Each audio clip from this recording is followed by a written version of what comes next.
One day I too wish that if I become a large, hairy, beast-like being, the right woman will love me for who I am. Or that, and I can just, forgo the beast ugliness and just find the girl who loves me for who I am. Beauty and Beast. Now, when doing a adaptation, or a remake, or a reboot, or anything like that, particularly a remake and adaptation, it's important to do your own thing. Now, when I say that, there's been plenty of, Psycho didn't do its own thing when they remade that. I know I'm comparing Beauty and the Beast to the Psycho remake. Alice in Wonderland did its own thing. It just didn't work. The way to truly do an adaptation is, Alice in Wonderland didn't follow really the storybook at all, or original movie at all. Which is fine, but when you market saying Alice in Wonderland, you don't kind of do Through the Looking Glass. You do Alice in Wonderland. So, to understand if the movie is good or not, you have to see if the movie covers one thing. One, does it do enough from the original, well enough to be considered the original movie? But two, does it add enough to it to be its own unique thing? Now, that's my roundabout way of saying, this movie was very, very good. I had issues with the movie. Nothing serious, but a couple nitpicks. So, honestly, I think I should just start with that. There's a couple moments where, more or less, honestly, positive and negative combined, the overall design, set design, visual style of this is gorgeous. This is a beautiful looking movie. The sets look great. The CGI mostly looks good, but particularly in one spot I really noticed it was when Belle is singing after Gaston, she denies Gaston marriage. It's like, I want more, there must be more of this potential life, or all that. I can't remember exactly the name of the song.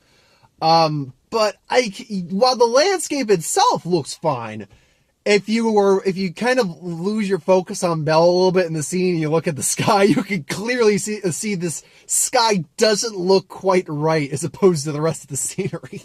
The CGI on the Beast, by the way, despite how it kind of looked at points in the trailers, most of the time, 95% of the time, it looked great. I did believe he was the Beast and all that. There was one or two moments where I was like, I'm kind of aware I'm watching CGI right now, but whatever.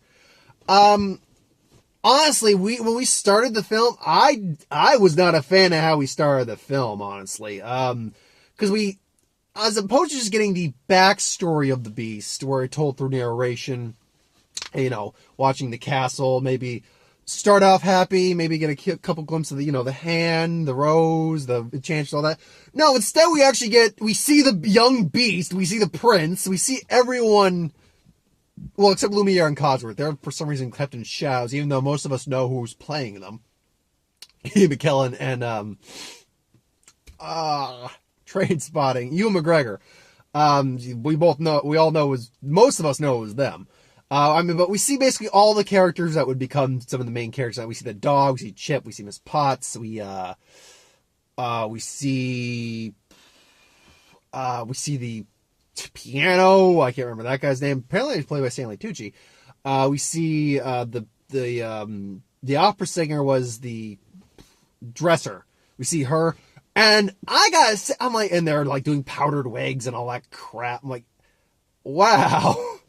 And then we see the enchantress come, and he denies her and she curses him, all that. I didn't need that. You could have just done the original open. It's fine to try to do something different. I applaud him for trying to do something different. I just didn't think it worked. Neither did I think the song worked. There was 2 songs in this movie that I honestly did not think worked or were needed. The opening song, and then a song that the Beast gets a song after Belle goes to see her father, save her father.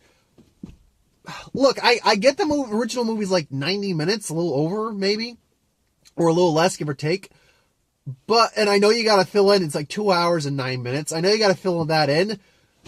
Why not make it less than 2 hours and 9 minutes then? The Beast song really was not needed. I'm just watching this this is a thing that's happening. Okay. Yeah. But other than that, was there anything else that really, really bothered me or that just stood out? Okay, there was a quick flashback where we get the beasts, we get an actual explanation of why the beast's, bratish attitude came to be when he was a prince. The explanation was fine. What I kind of didn't need was the flashback to him singing over his mother's grave. Or his mother's corpse, basically, and his father's stern, horrible father, and blah, blah, blah. I kind of didn't need that. Other than that, though, there is nothing that stood out to me as a negative in the film. All the actors are fantastic. I could go over all of them, but that would take most of this review, so let's just go over the key ones. Oh, wait, no. I just realized the one other negative I had. And that is, but it's the same negative I think most people have with the original, is that immediately when he turns back into the prince, do we ever know what the guy's name is, by the way? The prince's name, or is it just Prince? Purple Rain. There you go. You should have made the Beauty and the Beast with that guy, with the original prince. In both versions, maybe he's actually interacting with the people, it looks fine. But for some reason, the long hair and his mild 5 o'clock shadow facial hair, I'm like, this doesn't work. Just like in the animated movie, that initial seeing the prince again doesn't. Well, also, it's the purpose has been defeated because we already saw him. Grant, powdered wig and makeup and all that crap, but we already saw him. But again, seeing him again, let's even take that out of the equation. It still just doesn't feel right because you're so used to the beast. If you honestly kind of wanted her to be with the beast. But again, nitpicks aside, I just went on like a 4-minute rant on nitpicks alone. So apart from that, what is really good about this movie? Pretty much everything else. All the acting is great. Emma Watson is I heard the clip of her singing when they released it. I'm like, I'm not certain I really dug that the first time. Actually watching it in the film and listening to it like in the actual theater and, surround screens. Not a true surround sound, but, giant speaker, a good speaker system. And she sounded gorgeous. I thought she sounded gorgeous. And she's got that right attitude about Belle where she's got an innocence to her, but she wants more. She's intelligent, but she still has a lot to learn. And they did something really good with the character. They corrected a few things in this movie that were not addressed. Like, why after a while did Belle still stay with the beast when she probably could have left if she really wanted to? Well, after a while, she misses her father, but she says that she couldn't. They explain in the song, I believe. Which song? Oh, there's Something More, actually. Which was, again, really done well, even though you see them singing right like a partner. I was like, do they not hear each other? No, it's obviously just for the song. Is that she's explained that she doesn't want to just live in that old shadow of a life. She wants more. So, this is something different. This is something new for her. This is something adventurous. Dan Stevens as the Beast. Despite the fact I was not big on the opening with him and the re-reveal of Dan Stevens as the Beast, him as the Beast, it worked fine. It was well done. The Beast looked good. For the most part, I could ignore the actual obvious CGI. Well, not obvious. If you're watching The Beast to watch The Beast, unless you're really looking at it to see CGI, you're not going to notice CGI. I thought the relationship, honestly, that was another thing I thought this movie did better than the original animated movie, was the development of the relationship. Because again, the original movie's only like, oh man, I don't even think it's like an hour and a half. I think it's like an hour and 20 minutes long. Which back then was long for an animated film. Especially when to be released in theaters.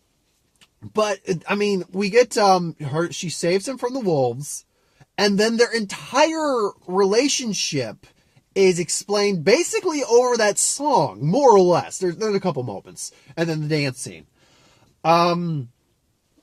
So, what they did really well, and this is, first off, we don't know the amount of time she's been there. We assume it's been a little while, at least a couple weeks, maybe. Because I doubt it's been a couple days. It's got to be at least a couple weeks. But we see the wolf scene was really cool, by the way. When he saves her, and then they explain his backstory, and then we see her reading Shakespeare, and and then he starts quoting the same thing she's listening to. She's reading, Or no, she's just quoting. No, she's just quoting it. It's like, Shakespeare's like, I had a very large education, and that's how they slowly start to bond. He shows her the library. It's like, I love Romeo and Juliet, and then he just like goes, oh, of course you will. Oh, just the love at first sight and the romance and the blah. It's like, oh yeah, you could start on these, and then she just sees the library, and it's like, well, then they're yours. And it's like, have you really read all these books? What? Have I really read all of them? No, some of them are Greek. Did you make a joke? Are you making jokes now? And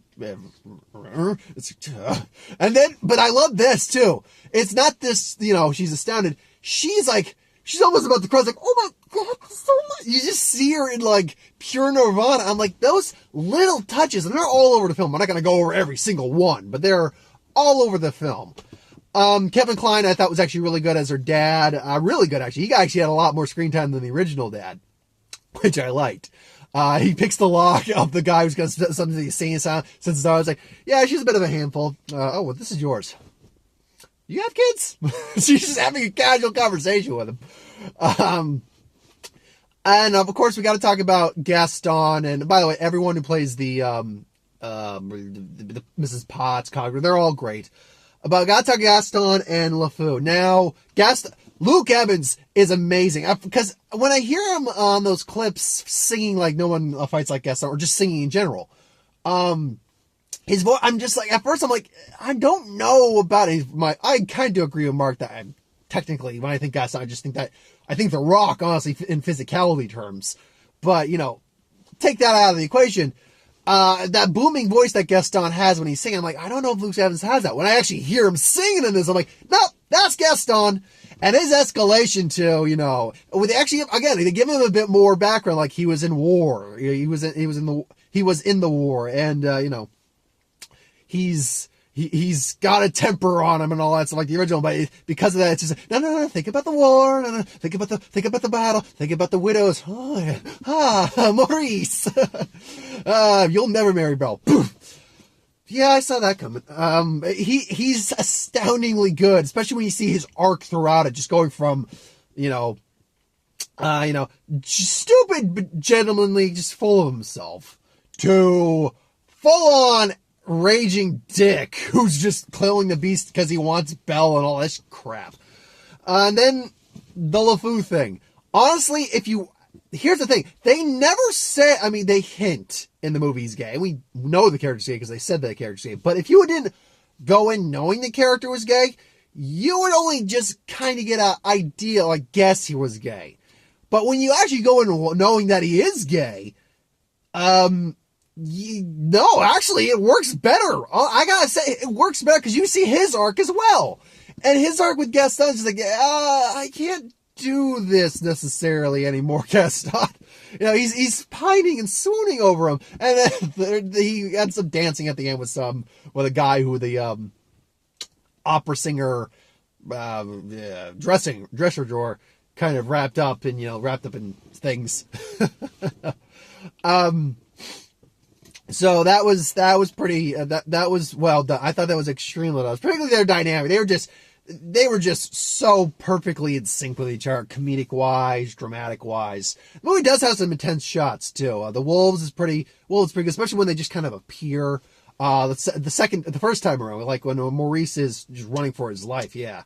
The design work for the castle is kind of definitely foreboding. Castle's falling apart with every rose too. And they, the songs that they added, all the songs I thought were actually, sung very well. They changed some things up, like when, Belle's just thinking, oh, this is my favorite part. I'm not gonna even try to do it. Wait. Oh, this is my favorite part. She meets Prince Charming, but she's not gonna learn that till chapter 3. Yeah, I didn't quote it right, so sue me. No, there's just some guy, he's probably wondering what I'm doing here. Yeah, she's not like singing it to like the sheep like she was in the image. She's just singing it in the village square, whatever. But the songs they added, Maurice has a song, a very small one, but it's a very nice song. They added another song. I know they added another song that I actually didn't mind. And I'm blanking on it right off the top of my head. So, the music was really well done. The Be Our Guest was very well done as well. I really enjoyed that one. Something there that wasn't there before. That I liked. If you recall in the original, they're having a snowball fight, and she's about to hit her with a giant one, and she, hits him again, and he drops it on his head. And this one, she throws it at him. Well, instead of playing with birds, he's petting the horse, and then he just getting the lantern straight in the face and throws her back. It's the little things. And they added a couple new, the Beast apparently has this enchanted book the Enchantress left him, which he can actually focus on. He can actually leave the castle, literally leave the castle, if he focuses on the destination he wants to go. And, by putting his hand on it, and he shows Belle, and it ties into what happened to Belle's mother, which we hear nothing about in the original one. But they give us some background that Maurice left his wife, and that we assume she's dead, and she is. But the reason he left her is because she forced him to leave her because she had the plague, and didn't want to give it to Belle or him. So, yeah, that was a nice little touch that they added in there. Granted, because she had the plague, and she ended up kissing a little porcelain rose she had, like this little glass rose. Belle ends up bringing it back. I'm like, and I'm just thinking to myself, and I'm like, look, this is a very nice gesture, and I'm sure it doesn't have plague, but you realize a person dying of the plague kissed that thing, and it's been there probably for however old Belle is. We're guessing, in the original, I think she's like 17 or something like that. Something like that. Honestly, she looks like she's in her 20s. Let's just go early 20s. The one thing that I actually called one thing, in the movie, that I wasn't certain on. It was going to be one of two things. One, he was going to end up marrying the Agatha, who was like the old hag in the village. Or two, and this is the one I called, Agatha, and there's spoilers in this, obviously, but more or less, it's Beauty and the Beast. It still follows the movie, the original, pretty well. She's the Enchantress, and for a little bit, I'm like, okay, I'm getting a vibe from, like, is she the Enchantress? She's not, doesn't talk really at all, so yeah, and then she keeps subtly, being in shots, so quietly walking, and then, and then they do something that I thought was ballsy. They didn't give an immediate happy ending. First off, instead of being stabbed and shot with an arrow, he gets shot 3 times with a gun, so he dies, and his eyes are just, he's there open, just, it's not like he does that whole, no, he's dead, eyes open, like, just dead. I'm like, well, that was dark. She's staring into his beautifully dead blue eyes now. But then, the thing is, they actually go the route of having the last rose drop. And obviously, if you know the story at all, they're all going to be fine. But having the last rose drop, and they all start turning into, into like the candelabra for Lumiere, the clock for Cogsworth. They all start turning into that. Chip and his mom almost, don't make it. Or Chip almost doesn't make it as he's about to, fall to the ground, and he's saved at the last moment. The dog one almost seems sad. It's almost like the dog just drops dead. We're just, yeah, I'm like, dude, this is getting kind of dark. I know it's going to be a happy ending. The Enchantress the Enchantress is there. She hears Belle say she loves him, and the Enchantress, she obviously knows that he loves her. So, in the end, it's like, oh, I was here. I made it happen. I make the magic happen. So, yeah, I do kind of like that little twist. Again, they do just enough things different to make it feel fresh, while basically keeping most of the stuff you wanted to see in there. All the characters are great. Again, all the characters are fantastic. The songs, for the most part, are great. Again, that one song where the Beast was singing and that scene in the beginning, I just felt was unnecessary.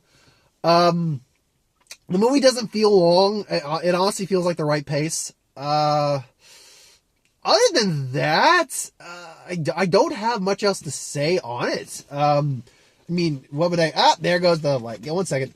Beware the light. There we go. What would I rate it? That's a good question. It's not a 10 out of 10 for me. I really enjoyed the film. I did. I don't think I'd see it again by myself, but if a friend I knew wanted to see it, then I would be more than willing to see it again. 8.5, I think. Yeah, I think a good 8.5. I might go 10, but that song was kind of distracting. And that beginning, believe it or not, I honestly didn't like the beginning so much. I'm like, wow, this sucks. This like really sucks. But that quickly dissipated and the good parts of the movie kicked in. So yeah, I think an 8.5 is pretty good. Yeah, that's how I'd go.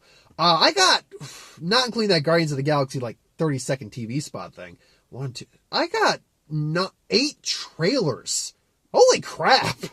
They're really good. So I got the new Pirates of the Caribbean one, the newest one. It seems it's an edited one for the theater. You know what? Because it's a Disney movie, not because it's a Disney movie, but because it's a Disney like Beauty and the Beast kind of movie. It's a different trailer than what we got. I'm trying to remember exactly. Like the ending is different instead of this is gonna fall off. It's like, no, it is on. Stop it! Don't stop. He's like, I saw angles. You would have saw you more. You would have shut your Keiko. Instead of that joke, which is kind of funny, instead get a seagull pooping on Jack. And instead of that line was like, from now on we're Alex, considering where your position is, I say one more than that. And instead of saying considering where your hand is, I'm like, you have a movie where your lead character just has a very open-eyed death. Gaston bites it pretty hard.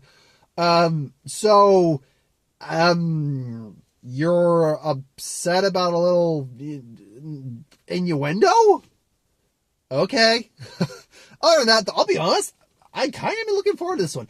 I don't hate any of the Pirates of the Caribbean movies. The second one's the worst because it's just the most bloated. Third one, second worst, less bloated, but still too much plot going on. First one's the best still.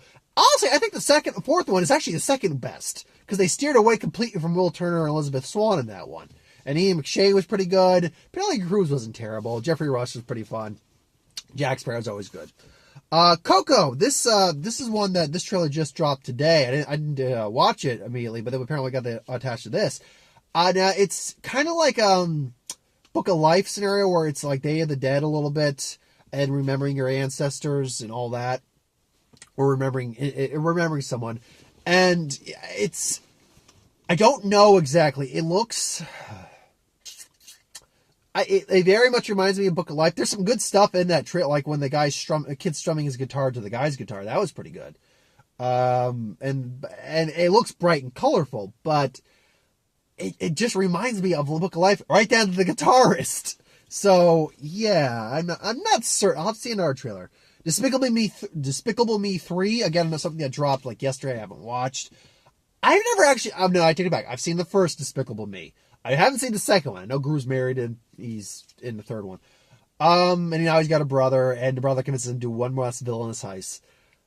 Honestly, yeah, it doesn't look bad. It looks fun. There's some good jokes in there.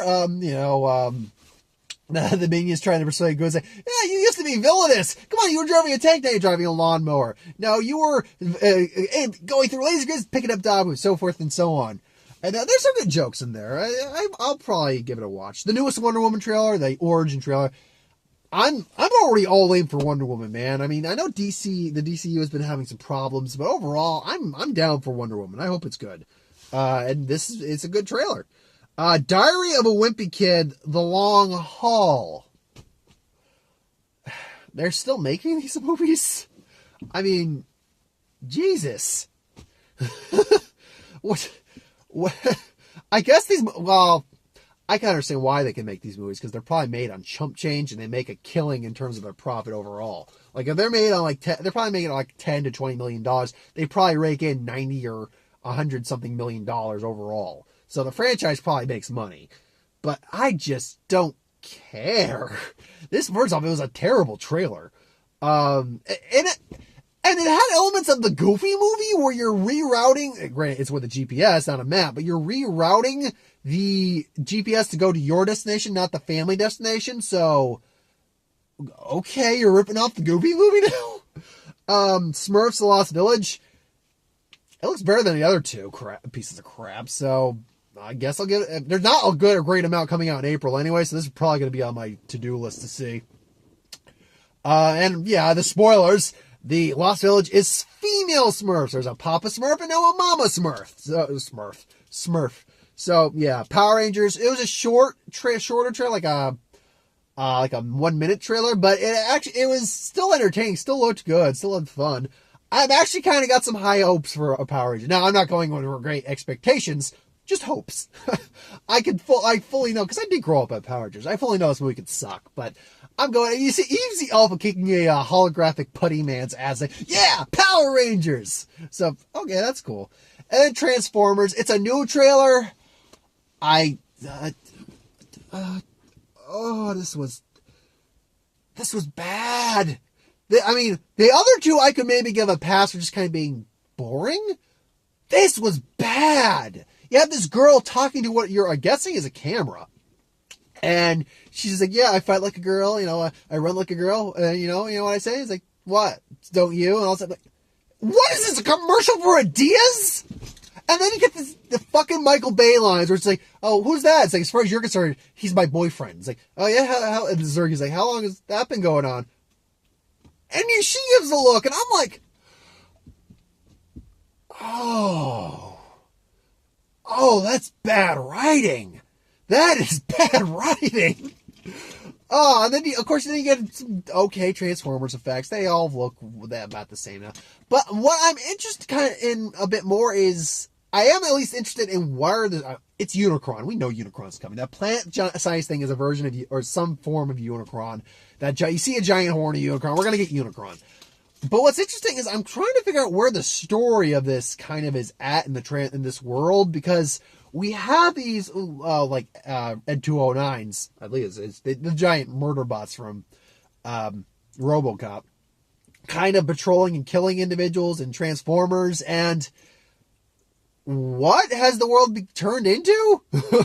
Was this our attempt at making Transformers was the last movie, so what is this? And then we get these lads that say, oh, you think I'm afraid of you? You think I'm afraid of you? And then you see Marco's like, what the hell is your problem? Are you insane? If I didn't have those charges set, you would have been fucking screwed. Oh, man.